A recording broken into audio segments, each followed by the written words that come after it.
Adam Kinzinger. I just posted this Twitter. I mean, it wasn't on Twitter. This picture on the YouTube community. You guys might have seen it. I love this. It's Adam Kinzinger perfectly mapped over the face of Taylor Lorenz. This is one of my favorite memes of recent time. It's so simple. It's so perfect.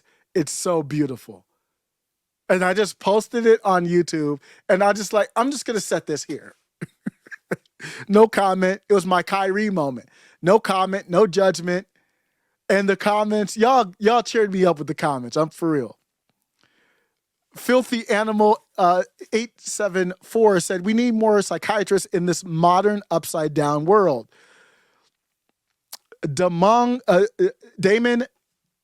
Getro said 989845 said the look fits him well. Calvin says Adam is on the way back from Planned Parenthood after finding out he's still not pregnant. That's the comment. That's the best comment. Adam said, hey, this picture here is Adam on the way back from Planned Parenthood after finding out he's still not pregnant. That was the perfect comment. Man, people are crazy. That's a dope. I don't know how you come up with those comments like that. Steve was like, is this supposed to make his constant crying more acceptable? Imagine choosing to look like this. A picture's worth 1,000 words. Thank you, Mitch, and everybody else for stopping by. William is like, I'm dead. I think that's Cryberry Adam Kinzinger. Yes, it is. WNC, Tar Heel. Rich, bye-bye, Adam and Liz. Good riddance. I just threw up in my mouth, Edward says. Yo, laughing. I don't know who to give credit to. I think it's Grand Old Memes. Grand Old Memes with a classic. So simple. Instead, they poured millions of dollars into the campaigns of MAGA Republicans, the same candidates President Biden called a national security threat, to ensure these good Republicans did not make it out of their respective primaries. This is no longer politics as usual. This is not a game. If you keep stoking the fire, you can't point the fingers when our great experiment goes up in flames. Was that a premonition? What was that about? This is said on the House floor. He's basically talking about civil war on the House floor. Unfortunately, that's why I've been talking about martial law. Martial law is not something that I hope it doesn't happen. I'm not saying it's a high percentage of a chance of it happening, but listen to this. Listen to this one more time. In the fire, you can't point the fingers when our great experiment goes up in flames. What does that mean? How's the great experiment going to go up in flames? Let's bring that back one more time. Usual. This is not a game.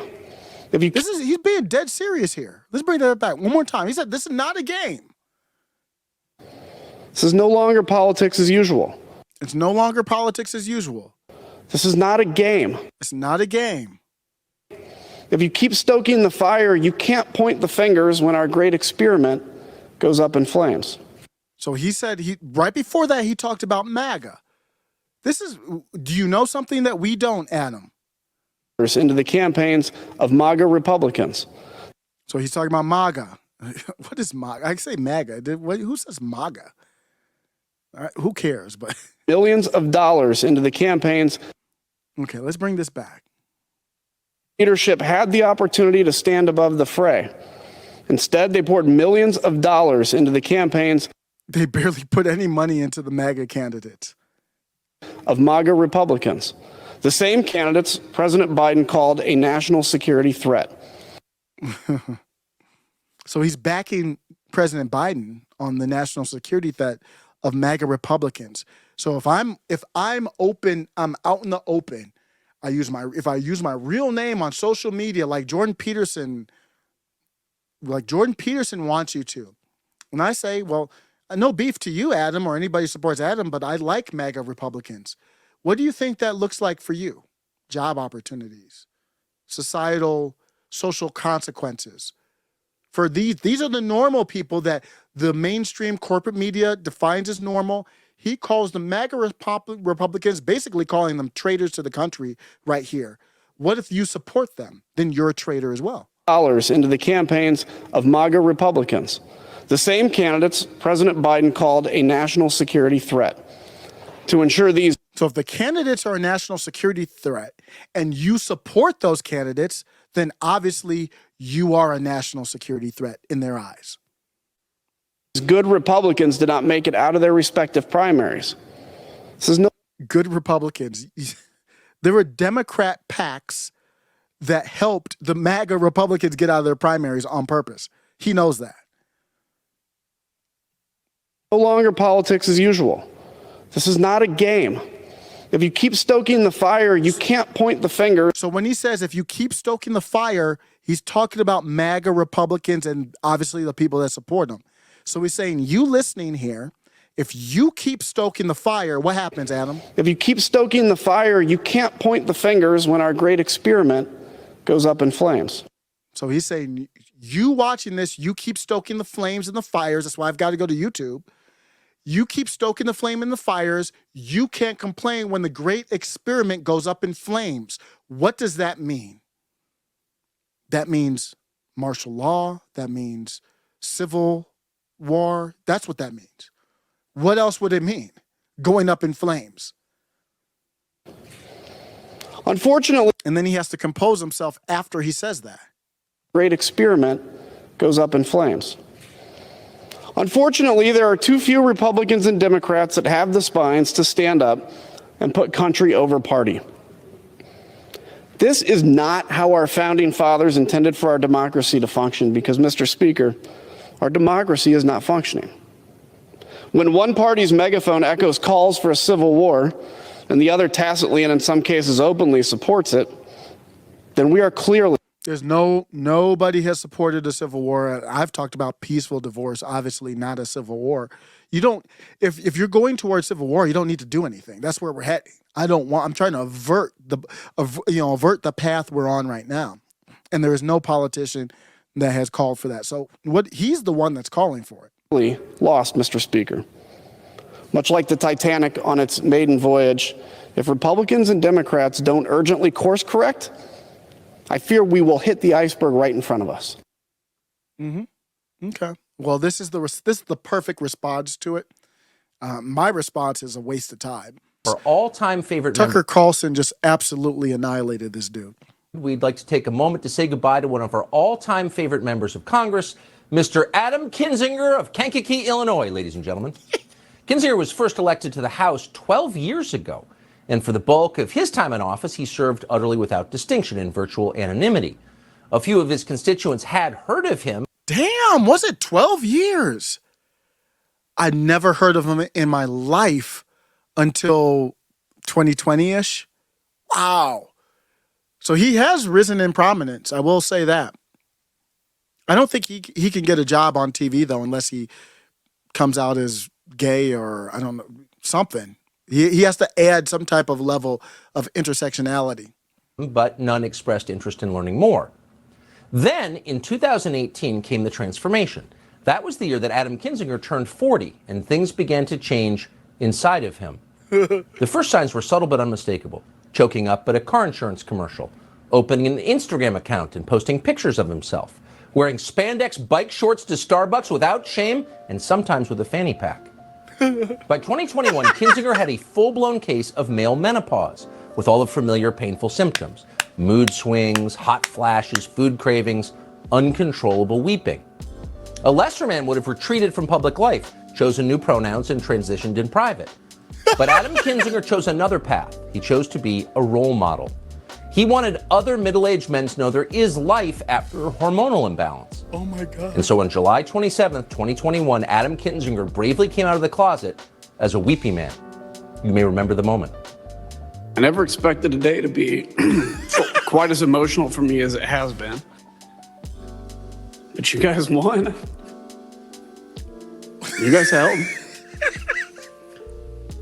You know, democracies are not defined by our bad days. Imagine the courage that took. Yes, I am emotionally incontinent. Yes, I am utterly irrational. No, I will not be silent. In Washington, Kinzinger's performance was considered deeply inspirational.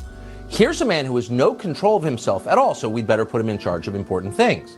Kinzinger quickly became regarded as an essential voice on foreign policy. When the world hangs in the balance, you want a guy who cries a lot. For his part, Kinzinger demonstrated a remarkable ability to make any situation on the planet, no matter how complex or weighty, all about him. Diplomacy by narcissism. Here he was yesterday on the House floor in his final, yes, emotion-laden address. History has proven that American isolation from the world affairs is dangerous. Over the years, I've been privileged to lead the effort on supporting American leadership in a world drowning in faux strongmen. Advocating for the rights of Syrian men, women, and children to live without fear of Assad's death squads shouldn't be political. That's just simply the right thing to do. Advocating for stronger American assistance in Ukraine to counter Putin's illegal invasion shouldn't be political. That's just the right thing to do. Yeah, it's just the right thing to do. See, the world actually isn't complicated. In fact, the world is simple. It's like an original made-for-TV movie on Lifetime, the kind where you burn through 2 bags of Skinny Pop just trying to keep your tears in check. So if Adam Kinzinger is doing something in a foreign country with guns, by definition, it's, quote, just the right thing to do. Like in Syria. Kinzinger's often expressed concern for Syria's men, women, and children is what matters. And because that concern matters so much, Kinzinger has pushed hard to continue the neocon proxy war in Syria. Result? Syria now has no economy left, and there's a massive cholera outbreak in progress. Men, women, and children are dying in huge numbers because it's just the right thing to do. Same in Ukraine. Kinzinger made that clear the other day when he responded personally to a Twitter account called Catturd. Because when you're one of Washington's leading authorities on foreign policy, you spend a lot of time on Twitter reading accounts with names like Catturd. So the other day, Catturd made the mistake of posting a meme that seemed to mock the colors of the Ukrainian flag, colors that are sacred to Adam Kinzinger and every other empathetic soccer momager from mid-40s. You can imagine how offensive that was. It was like telling an off-color joke about Meghan Markle. It could not stand. And so alone and battling debilitating hot flashes in his kitchen, fighting the urge to open yet another bag of Chips Ahoy, Adam Kinzinger fought back. Literal evil, he wrote in a late-night response to Catturd. If I met you in person, it would not end well. For you, sicko. Whoa! Hear that, Catturd? It will not end well for you. That's not a pillow fight Adam Kinzinger is talking about. That's a full-on slap fight with hair pulling. This is real. You'd better apologize. Our heart goes out to Catturd tonight, who's probably cowering in a litter box somewhere, waiting for Adam Kinzinger to show up with sharpened nails. Mock the Ukrainian flag, get scratched. Those are the rules, Catturd. It's a tough town. Meow.